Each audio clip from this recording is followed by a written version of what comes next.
चलिए मैं आपको, आप कंफ्यूज ना हो जाओ, इसको अपन थोड़ा क्लियर कर देते हैं, है ना। ये हमारा जो राइट आंसर है अभी कौन सा है, ये हमारा जो है राइट आंसर। ठीक है दोस्तों, क्लियर है। चलिए नेक्स्ट क्वेश्चन देखते हैं। नेक्स्ट क्वेश्चन आप देखो, अरे हाँ 11th वाला question, choose the correct form of tense. Tense इसमें पता करना है अपने को इन द गिवन सेंटेंस। ठीक है, तो ये आपका सेंटेंस है, he dash to well to do family and has an expensive motor bike. उसके पास बहुत ही महंगी वाली मोटर बाइक है। और well to do, he dash to a well to do family. Well to do family मतलब rich family. यहाँ पे वेल टू डू का मतलब क्या हो रहा है, रिच फैमिली। ठीक है, तो he dash to a rich family, he dash to a rich family and has an expensive motor bike, मतलब वो कोई रिच फैमिली से है ना, और उसके पास एक मोटर बाइक भी है, बहुत ही महंगी सी, उसको एक मोटरसाइकिल भी उसके पास है। तो क्या होने वाला है, देखो सबसे पहले तो किसका क्वेश्चन है, ये आपका टेंस का क्वेश्चन है। ये देखो, इसको देखो आप, ये आपका सब्जेक्ट है। ये आपका कैसा सब्जेक्ट है, ये आपको ध्यान रखना पड़ेगा दोस्तों, ये आपका सिंगुलर सब्जेक्ट है। क्या है, देखो सिंगुलर सब्जेक्ट। तो यहाँ पे अगर वर्ब आएगा, है ना, वर्ब ही आएगा, जाहिर सी बात है, तो ये आपका सिंगुलर वर्ब आने वाला है। कैसा वर्ब आने वाला है, सिंगुलर वर्ब आने वाला है। तो सिंगुलर वर्ब की क्या पहचान है, तो देखो ये देखो सिंगुलर सब्जेक्ट, उसके साथ जो वर्ब आता है वो वर्ब का 5th फॉर्म आता है। ठीक है, और V5 क्या होता क्या है, V5 का मतलब होता है आपका वर्ब का 1st फॉर्म, और उसके साथ या तो एस लगने वाला है या फिर ES लगने वाला है, वो होता है आपका V5। ठीक है, देख लेते हैं। तो ये देखो, इसके साथ एस लगा हुआ है, तो ये आ जाएगा, he dash to well to do family and has an expensive. और उसके पास देखो, अब ये भी सिंगुलर है ना, ये भी सिंगुलर है ना, और ये प्लूरल, ये पास्ट टेंस है, he was to a was belonging to, he was belonging to a well to do, he was belonging family and has a expensive, और उसके पास है क्या है, एक्सपेंसिव मोटर बाइक। तो ये पास्ट टेंस में है, और ये हैज़ बीन बिलोंगिंग। ठीक है, तो he has been belonging to a well to do, मतलब सिंगुलर तो सभी है, देखा जाए तो सभी क्या है आपके, सिंगुलर है। तो अब इसको मीनिंग से ही हम लोग देखना पड़ेगा, he dash to a well to do family and has a expensive motor. देखो इसमें आप एक चीज़ समझो, इसमें पता है क्या पकड़ना है आपको, आप एक चीज़ समझो कि ये वो एक बहुत अच्छी फैमिली से बिलोंग करता है। ठीक है, और उसके पास जो है ना एक बहुत महंगी सी मोटर बाइक भी है। तो इसमें आप देखना ध्यान से, इसमें क्या हो रहा है, इसमें कोई टेंस की बात नहीं हो रही, मतलब ये शो नहीं हो रहा है, टाइम डेफिनेट नहीं है इसके अंदर कि हम लोग, बताओ मुझे, अच्छा ही बिलोंग, इसमें हम लोग किसकी बात कर रहे हैं, क्या हम लोग इसमें प्रेजेंट टेंस की बात कर रहे हैं, है ना, मतलब प्रेजेंट टाइम की हम बात कर रहे हैं, या फिर हम लोग पास्ट टाइम की हम बात कर रहे हैं, या फिर हम लोग फ्यूचर टाइम की बात कर रहे हैं। देखो टेंस अलग होता है और टाइम अलग होता है, ये इसमें दोनों में आप कंफ्यूज नहीं होना। ठीक है, टेंस अलग होता है, टाइम अलग होता है। जैसे टेंस में अगर आप बोलोगे तो सर आपको लगेगा कि ये प्रेजेंट टेंस है, ये प्रेजेंट टेंस है, लेकिन टाइम से मेरा मतलब है, मुझे ये बताओ इस सेंटेंस में he dash to a well to do family, वो उस फैमिली से वो करता है, तो पहले भी करता होगा और अभी भी करता है, और आने वाले टाइम पे भी अच्छी फैमिली होगी, उसकी फैमिली तो चेंज नहीं होगी ना। और उसके बाद एक मोटरसाइकिल है महंगी वाली, तो आज भी है, पहले भी थी और आगे भी, मतलब ये तो समझ में नहीं हो रहा ना कि आज ही उसके पास मोटरसाइकिल है, टुडे तो दिया नहीं है उसमें। मतलब जब निश्चित टाइम नहीं हो रहा है, कोई निश्चित समय की बात नहीं हो रही, मतलब अनिश्चितता है समय में। क्या है, अनिश्चितता, मतलब इनडेफिनेट टेंस का सेंटेंस है। कौन सा सेंटेंस है ये आपको, जब आपका समय निश्चित ना हो। ठीक है, समय आपका जो है टाइम है ना, ये देखो टाइम नॉट डेफिनेट, टाइम निश्चित ना हो। ठीक है, या फिर इसको आप बोल सकते हो जब आप समय उसके अंदर क्या हो, अनिश्चित हो। समय क्या हो दोस्तों, अनिश्चित हो, है ना, अनिश्चित हो। तो उस कंडीशन में हम लोग वो जो टेंस लगाते हैं, कौन सा टेंस लगाते हैं, इनडेफिनिट टेंस लगाते हैं। कौन सा, इनडेफिनिट टेंस लगाते हैं।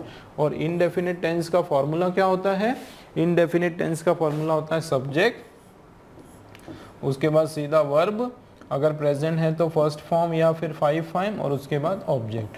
मतलब आपका सीधा सीधा सब्जेक्ट के बाद वर्ब लगा दो, मेन वर्ब, ठीक है, मेन वर्ब का कोई सा भी फॉर्म।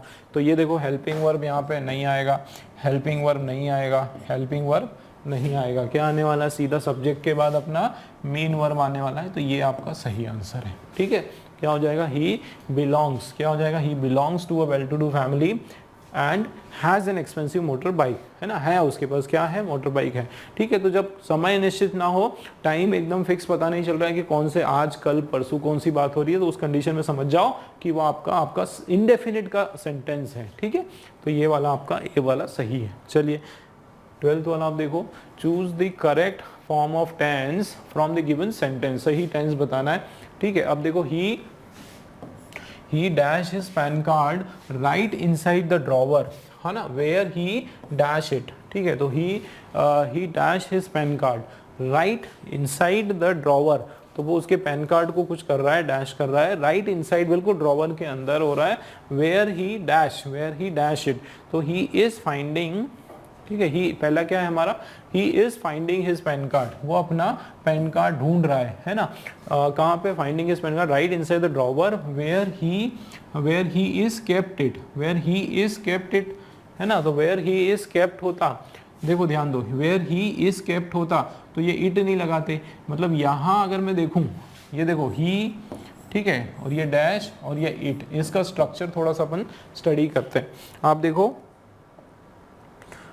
कोई भी एक ब्लैंक को साधो, आप एक ब्लैंक को श्योर कर लो, दूसरा अपने आप आ जाएगा, ठीक है। देखो ये क्या है, ये आपका सब्जेक्ट है, ठीक है, ये आपका क्या है, सब्जेक्ट है, और ये आपका क्या है, ऑब्जेक्ट है ना। अब ये सब्जेक्ट ऑब्जेक्ट, तो ये क्या होने वाला है, सब्जेक्ट, उसके बाद यहाँ पे वर्ब आने वाला है, वहाँ पे उसने क्या करा है, dash, where he dash it, where he kept it, उसने रखा है वहाँ पे, है ना।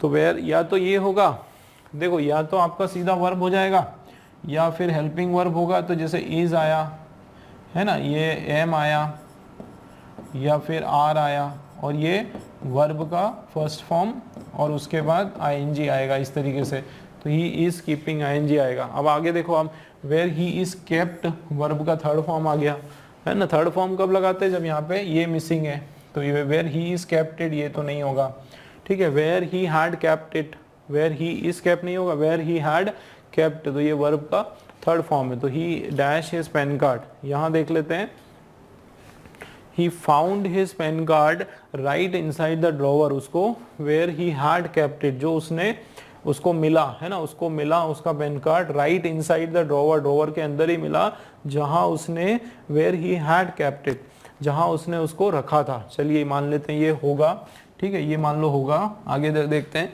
he will found his PAN card right inside the drawer where he will keep it। देखो तो ये उसको, he will found, उसको कहाँ मिलेगा वो पेन कार्ड, उसके ड्रॉवर के अंदर, जहां पर वो बाद में रखेगा, तो उसको मिलेगा, उसको रखेगा। तो कभी भी दो विल नहीं होते हैं, है ना, वुड आ जाएगा, विल का क्या हो जाएगा, वुड आ जाएगा, he would found, यहाँ पे क्या हो जाएगा, वुड आ जाएगा। अगर दो विल नहीं होता, क्या होता, ही वुड फाउंड, यहाँ पे अगर ये कॉम्बिनेशन करना है ना हमको, तो यहाँ पे ये आपका वुड होता, ठीक। तो ये भी रॉन्ग, इसके बारे में अपन अभी श्योर नहीं है ना। ये तो कंफर्म है कि दो चीजें नहीं आएगी, क्यों, क्योंकि एक तो आपका ये कॉम्बिनेशन नहीं होगा, वर्ब का जो थर्ड फॉर्म है ये नहीं आएगा, है ना, और दूसरा ये यहाँ पे वुड आने वाला है, दो विल नहीं आएंगे, ठीक है, ये कंफर्म है। अब देख लेते हैं, ही फाइंडिंग, ये भी नहीं होगा, ही फाइंडिंग नहीं होगा, यहाँ पे कोई ना कोई हेल्पिंग वर्ब होना था, he is finding होना था, he finding his pen card right inside the drawer where he keeping it, तो he is keeping होता, है ना। तो ये डी वाला भी आपका रॉन्ग, ये वाला भी रॉन्ग, ये वाला भी रॉन्ग, और ये हमारा बी वाला ऑब्वियसली राइट हो गया। देखो he found, उसको मिला, he found का मतलब है आपका मिला, है ना, he found मिला, क्या, उसका पेन कार्ड उसको मिला, कहाँ पे मिला, he found pen card right inside the drawer के अंदर ही मिला, राइट इनसाइड का मतलब है वहीं मिला, कहाँ पे, ड्रॉवर के अंदर ही मिला, वेयर ही केप्ट इट, जहाँ पे उसने उसको रखा था, है ना, हैड। तो ये इसका एक और रूल करो दोस्तों, कि जब एक ही सेंटेंस में दो पास्ट हो, एक ही सेंटेंस में दो पास्ट हो, ठीक है, दो पास्ट हो, तो he found his action where he had kept it. दो पास्ट हो, ठीक है, ये फर्स्ट पास्ट है, ये पहला पास्ट है, ठीक है, और ये सेकेंड पास्ट है, सेकेंड पास्ट है ना, दो पास्ट टेंस हो। ये आपको एक रूल बताता हूं मैं,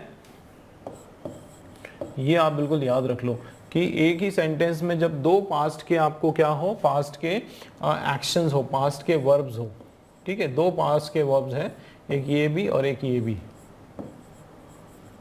तो जो सेकेंड वाला जो वर्ब है, सेकेंड वाला जो वर्ब है वो पास्ट परफेक्ट में हम लोग लिखेंगे। किस में लिखेंगे? पास्ट परफेक्ट में।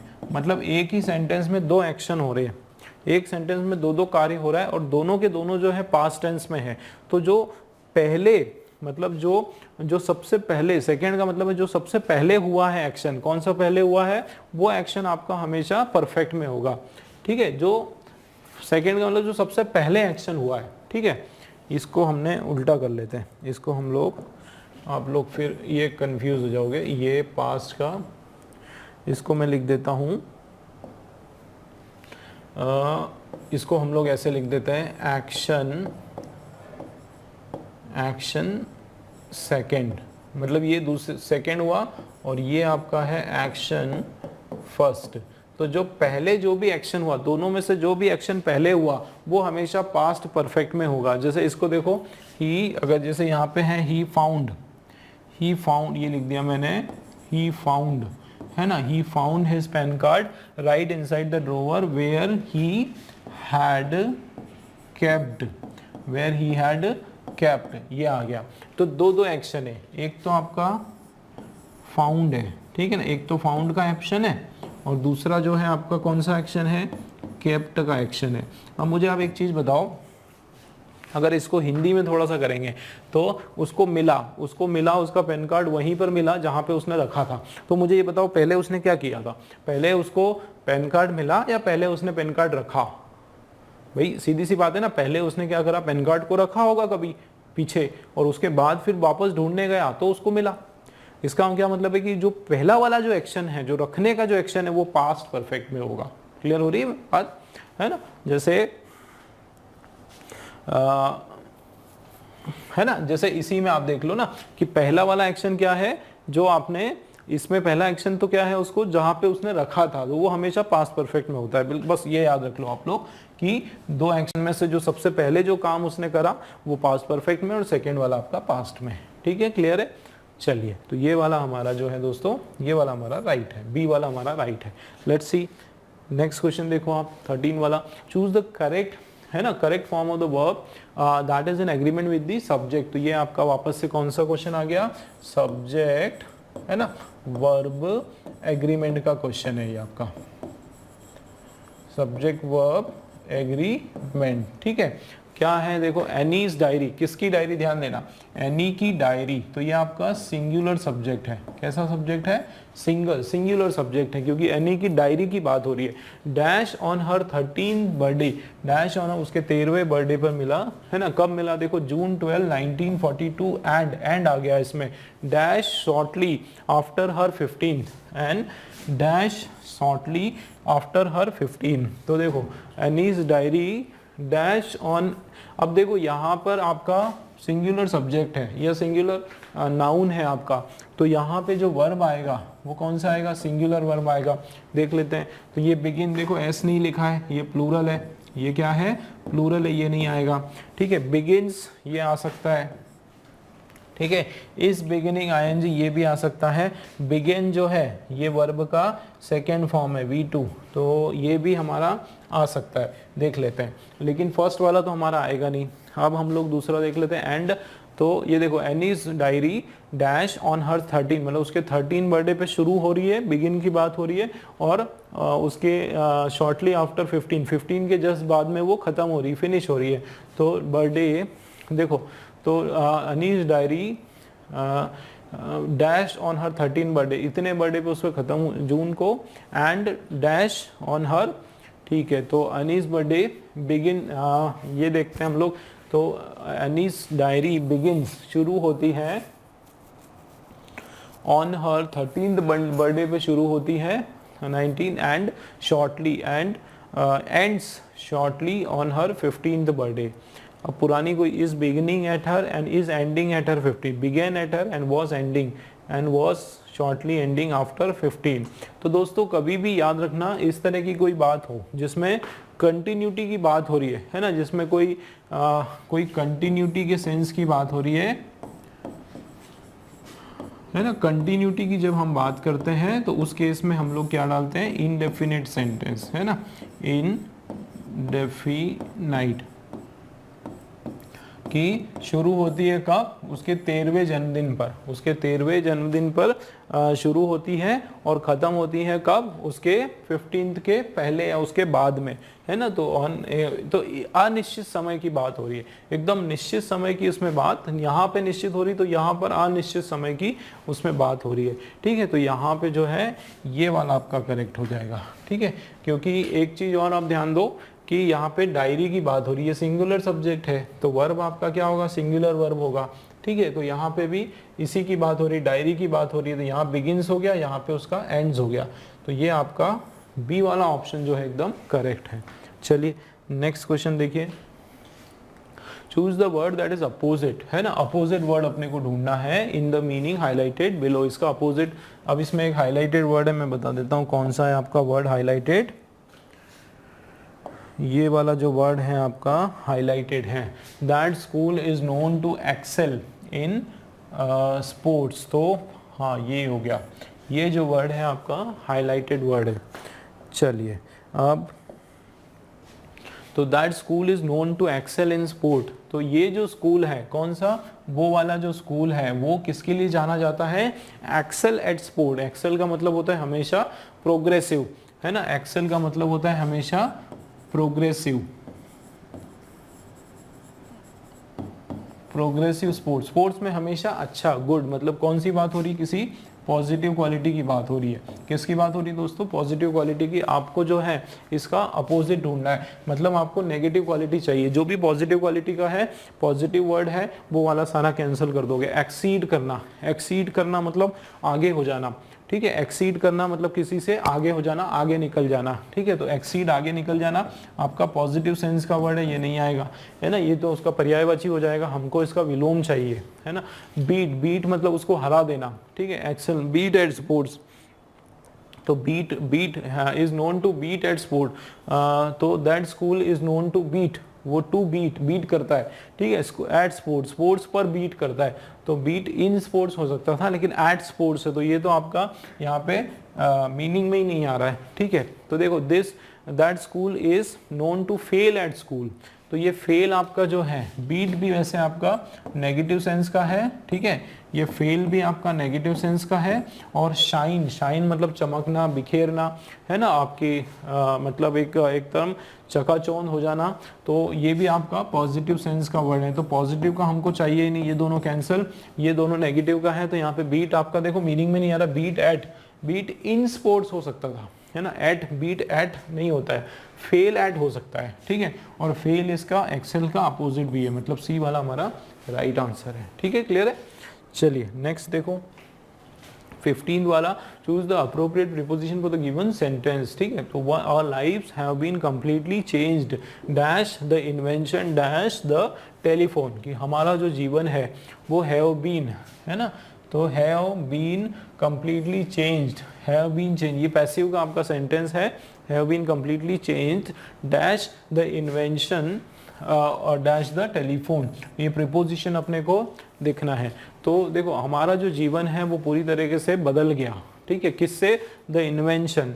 तो फॉर द इन्वेंशन मतलब इन्वेंशन, फॉर मतलब के लिए, है ना, विद द इन्वेंशन, देखो फॉर का मतलब है के लिए, ठीक है, के लिए, विद द इन्वेंशन मतलब के साथ, ठीक है। पहला वाला हम लोग देखते हैं के साथ, और टू द इन्वेंशन, तो टू द इन्वेंशन, तो ये टू द इन्वेंशन मतलब को, है ना, या की ओर, को या की ओर, इस सेंस में आ रहा है, की और, है ना, या फिर की तरफ, तरफ, इस सेंस में आपका मीनिंग निकल के आ रहा है।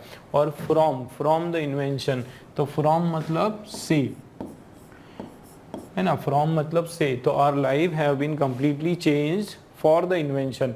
देखो हमारा जो जीवन है पूरी तरीके से बदल गया, किसके लिए, आविष्कार के लिए। तो ये तो सेंस में नहीं आ रहा है, बिल्कुल गलत हो गया, है ना, ये वाला गलत। फिर हमारा our lives have been change with the invention, हमारी तरक्की के साथ, of the telephone, with the invention मतलब जो जैसे ही इन्वेंशन हुआ, आविष्कार हुआ के साथ, किसके आविष्कार के साथ, ऑफ द टेलीफोन, टेलीफोन के, ऑफ का मतलब होता है के, है ना, ऑफ का मतलब क्या होता है, का, के या फिर आपका की, है ना, इस सेंस में। तो ये आपका हो सकता है, ठीक है, ये आपका हो सकता है।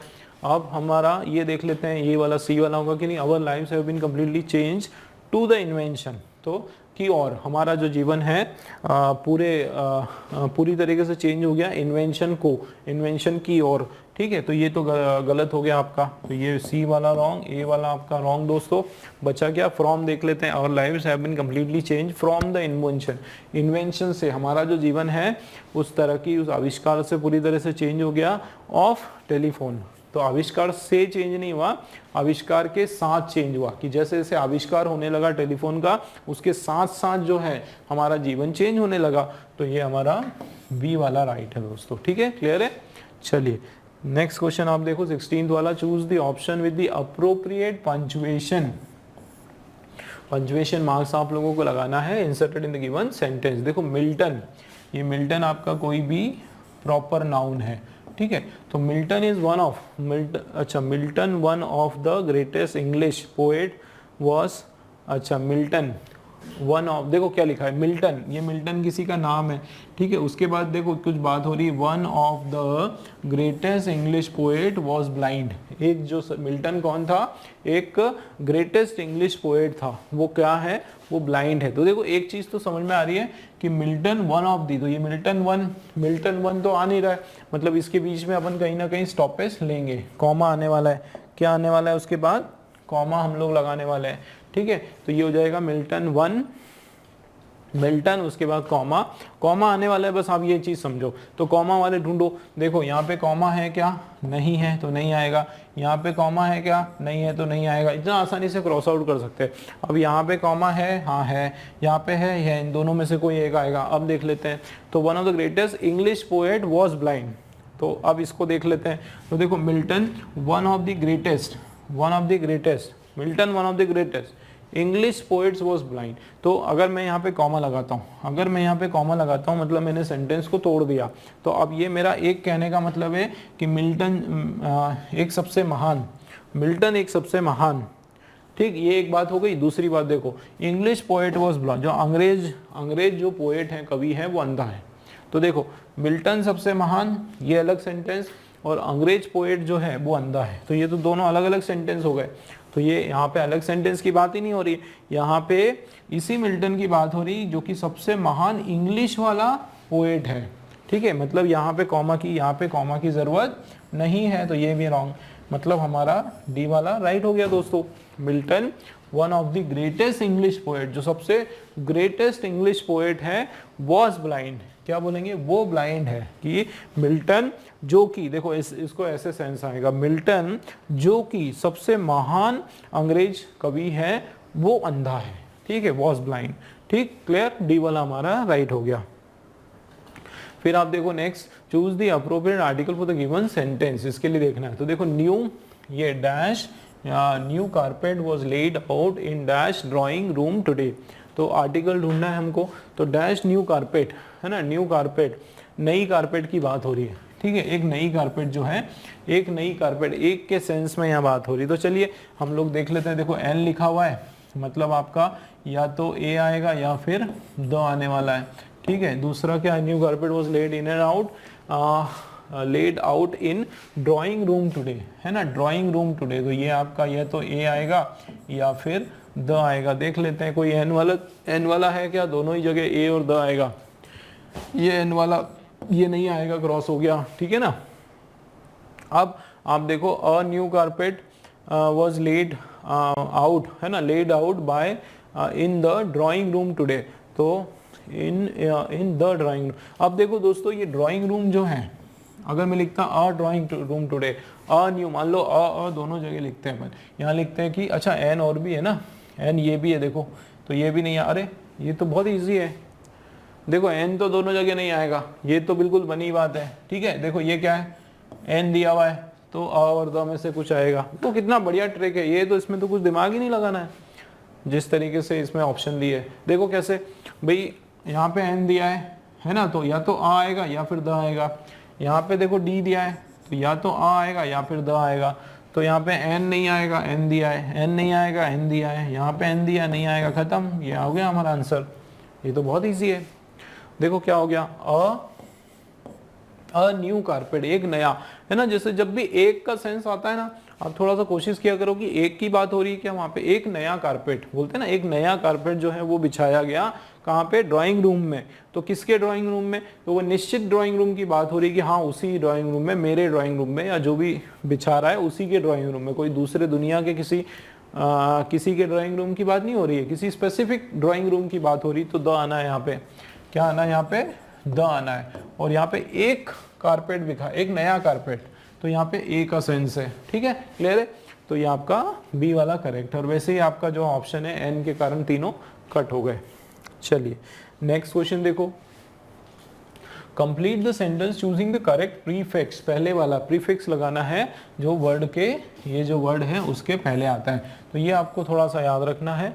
इसके पहले बिहेव के भी पहले देखो अनबिहेव नहीं आता है, देख लेते हैं। देखो students have a tendency to dash behave during exam, ठीक है, तो अनबिहेव नहीं होता है। ये देखो मिसबिहेव हो सकता है, अनबिहेव नहीं होता है, नॉन बिहेव नहीं होता है, ठीक है, डिसबिहेव भी नहीं होता है, मिसबिहेव होता है। मिसबिहेव है ना, बोलते हैं ना टीचर्स कई बार, please don't misbehave with me, मेरे साथ बदतमीजी मत करो, मिसबिहेव मत करो, ठीक है, मिसबिहेव, ठीक है। तो ये तो करेक्ट हो गया, इजी है हमारा। नेक्स्ट देखो, choose the option that best transform, ठीक है, the sentence into passive form. ये एक्टिव पैसिव का क्वेश्चन आ गया हमारे पास, ठीक है, पैसिव फॉर्म। देखो पैसिव फॉर्म में करना है, इसका मतलब एक्टिव फॉर्म में दिया है, ये कौन से फॉर्म में है, एक्टिव फॉर्म में। दोस्तों एक बहुत मजेदार चीज बताता हूँ कि मैं, है ना, ये आपका है, ये आपका कौन सा फॉर्म है, एक्टिव फॉर्म, और ये आपका जो है पैसिव फॉर्म।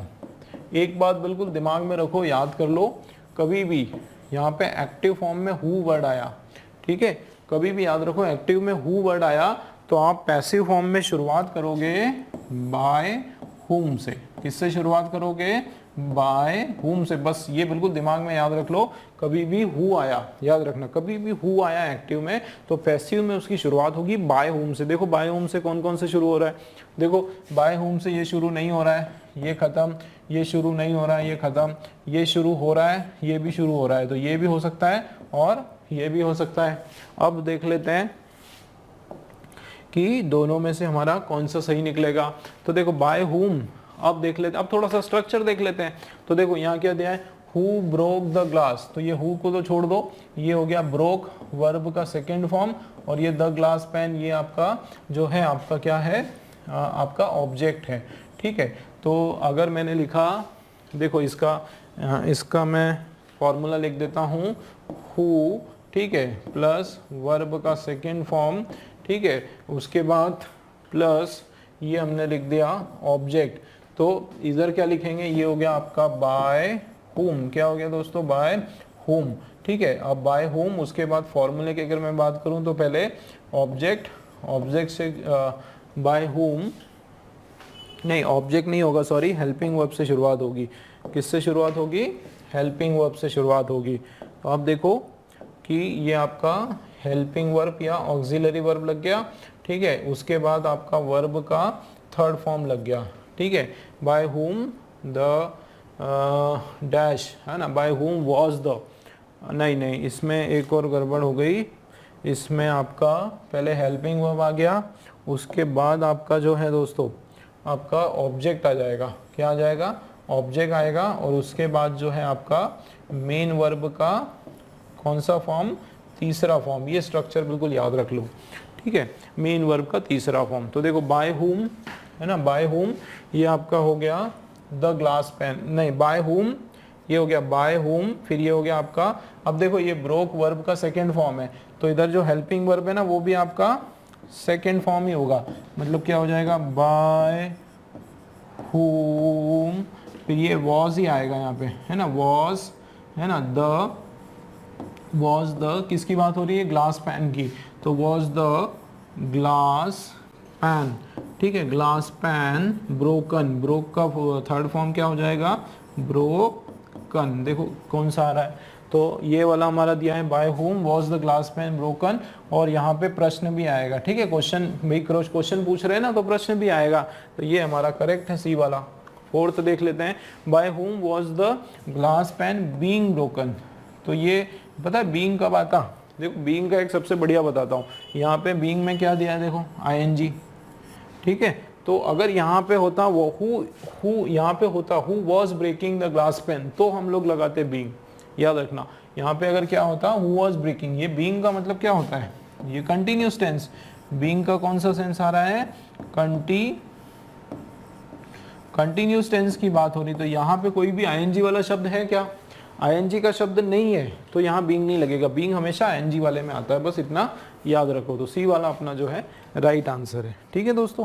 चलो नेक्स्ट लास्ट क्वेश्चन है हमारा इस पेपर का, है ना, द्वितीय पाली की जो पेपर है हमारा, इसका लास्ट क्वेश्चन है, choose the option that best transform the sentence into its active voice, तो ये पैसिव में दिया है, हमको एक्टिव में बदलना है, ठीक है ना, ये किस में दिया है, पैसिव में, ये मैंने बना दिया एक्टिव, और ये हमारा हो गया पैसिव, ठीक है, ये आपका हो गया पैसिव, और पैसिव में आपका सेंटेंस दिया है, देखो, the instructions should be followed by all the student, तो ये जो इंस्ट्रक्शन है दोस्तों ध्यान देना, ये जो आपके इंस्ट्रक्शन है ये आपका क्या है, ऑब्जेक्ट है, क्या है ये आपका ऑब्जेक्ट है, ठीक है, और शुड और बी जो है, शुड बी आ गया, ये आपका ऑक्सिलरी वर्ब है या हेल्पिंग वर्ब है, एक ही बात है, ठीक है, और ये जो फॉलोड है ये वर्ब का, ये आपका मेन वर्ब, मुख्य क्रिया का कौन सा फॉर्म है, थर्ड फॉर्म है, और बाय के बाद ये जो आपका ऑल से लेके यहाँ तक जो है ये आपका सब्जेक्ट है ना, तो ये स्ट्रक्चर देखो पैसिव का लिख देता हूँ मैं, सबसे पहले ऑब्जेक्ट प्लस आपका हेल्पिंग वर्ब प्लस आपका मेन वर्ब का थर्ड फॉर्म, उसके बाद आपका सब्जेक्ट, है ना, बाय प्लस सब्जेक्ट, ये बाय हो गया और प्लस सब्जेक्ट हो गया, तो इधर अगर हम करेंगे तो क्या हो जाएगा, आपका सबसे पहले शुरू हम करेंगे सब्जेक्ट, उसके बाद आप सीधा शुरू करो दोस्तों है आपका मेन वर्ब से, है ना, मेन वर्ब से, और उसके बाद आप बोलो ऑब्जेक्ट, बस इतना सा स्ट्रक्चर याद रख लो। देखो ये यहाँ पे शुड भी है ना, तो शैल हो जाएगा, शुड का शैल हो जाएगा, वो देख लेते हैं हम लोग, शुड बी है ना, तो the instruction should be followed by the student. देखो सबसे पहली बात तो ये कि शुरुआत होगी हमारी किससे, सब्जेक्ट से, तो देखो सब्जेक्ट क्या है, ऑल स्टूडेंट, तो सबसे पहले तो ये देखो कि ऑल स्टूडेंट से शुरू हो रहा है कि नहीं हो रहा है, ऑल स्टूडेंट का देखो, तो ये देखो ऑल स्टूडेंट्स, ये ऑल स्टूडेंट, ये ऑल स्टूडेंट, ये ऑल स्टूडेंट, ये भी हो सकता है, ये भी हो सकता है, ये भी हो सकता है, द इंस्ट्रक्शन नहीं होगा, क्यों, क्योंकि ये आपका सब्जेक्ट नहीं, तो आपको इसको कट कर दो, पहले ही कट कर दो, तो 3 ऑप्शन बचे। अब मैंने क्या बोला दोस्तों, देखो कितना बढ़िया तरीका है, ये आपका ट्रिक काम आएगा, ठीक है, कितना बढ़िया तरीका है, बिल्कुल इस फॉर्मूले को याद रख लो, उसके बाद कुछ भी हो हेल्पिंग वर्ब नहीं आएगा, ठीक है, कोई भी क्या नहीं आने वाला है आपका दोस्तों, हेल्पिंग वर्ब नहीं आने वाला है ना, कोई भी यहाँ पे देखो ऑक्सिलरी वर्ब दिया है क्या, यहाँ पे कोई भी ऑक्सिलरी वर्ब नहीं आएगा, ठीक है, वो नहीं आएगा, तो ऑक्सिलरी वर्ब है क्या, देखो ये यहाँ पे ऑल स्टूडेंट वर आ गया, ये ऑक्सिलरी वर्ब है, तो ये आपका नहीं आएगा, ये फॉलोड ये आ सकता है ना, शुड आ गया तो ये भी आ सकता है, शुड फॉलो। एक मिनट देखो यहाँ क्या है आपका सीधा मेन वर्ब है, क्या है आपका मेन वर्ब है, ठीक है, फॉलोड, और ये क्या है शुड फॉलो। दोस्तों ये शुड भी जो है आपका क्या है भाई, शुड क्या होता है हमारा, ये हमारा मॉडल ऑक्सिलरी होता है,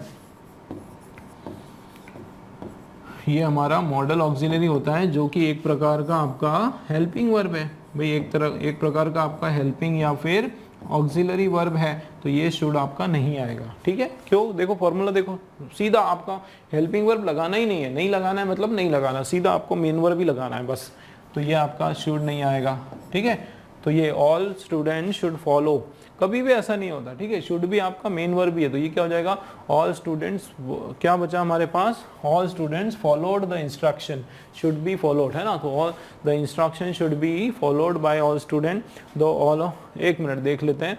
तो all students followed the instruction, the instructions should be followed by, एक मिनट, फिर मीनिंग चेंज हो रहा है, फिर हमारा गड़बड़ हो रहा है, थोड़ा सा मीनिंग चेंज हो रहा है, ठीक है दोस्तों। हाँ, एक चीज़ मैं आपको बताऊं कि आपको ना थोड़ा सा मीनिंग भी देखा करो कि कहीं उस सेंटेंस से मीनिंग चेंज नहीं होना चाहिए, कुछ नया ही मतलब निकल के आ गया तो फिर वो गलत हो जाएगा। जैसे ये देखो, ये क्या दिया है, ऑल स्टूडेंट, है ना, ये क्या दिया है आपका, इसका क्या मतलब है, all student followed the instruction, जितने भी बच्चे थे, ध्यान देना, जितने भी बच्चे थे उनने क्या करा, इंस्ट्रक्शन का पालन किया, ये मीनिंग आ रहा है। इसका क्या मीनिंग है, instruction should be followed by all the student, कि इंस्ट्रक्शन जो है वो क्या होना चाहिए, वो उसको फॉलो किया जाना चाहिए, उसको ये ऑर्डर चल रहा है, वो इंस्ट्रक्शन फॉलो किया जाना चाहिए सभी स्टूडेंट के द्वारा। और इधर क्या हो रहा है, सभी स्टूडेंट ने इंस्ट्रक्शन को फॉलो करा, मतलब एक ने बोला और दूसरे ने कर दिया, तो वैसा नहीं, इसी का पैसिव फॉर्म होना चाहिए, मीनिंग यही होना चाहिए। यहाँ पे तो नए मीनिंग का सेंटेंस हो गया, ये मतलब हमारा सी वाला राइट है, all student should follow the instructions, ठीक है, क्या हो जाएगा, all student should follow the instruction. Actually क्या है दोस्तों, मैं बताऊं कि यहाँ पे ये शुड जो वर्ड है ना, शुड का ये रूल है, ये किसका रूल है, शुड का रूल है, कि अगर आपने यहाँ पे आपका शुड हमने नहीं लिखा था ना, शुड का ये रूल है कि आपका शुड भी आया, मान लो ये आपका यहाँ पे शुड बी फॉलोड आया, ये याद रखना थोड़ा सा आप, कि यहाँ पे अगर ये शुड और उसके बाद बी और उसके बाद वर्ब का थर्ड फॉर्म आया ना, तो ये थोड़ा सा चेंज हो जाएगा हमारा, इधर हो जाएगा शुड, ठीक है, ये शुड हो जाएगा और उसके बाद वर्ब का फर्स्ट फॉर्म।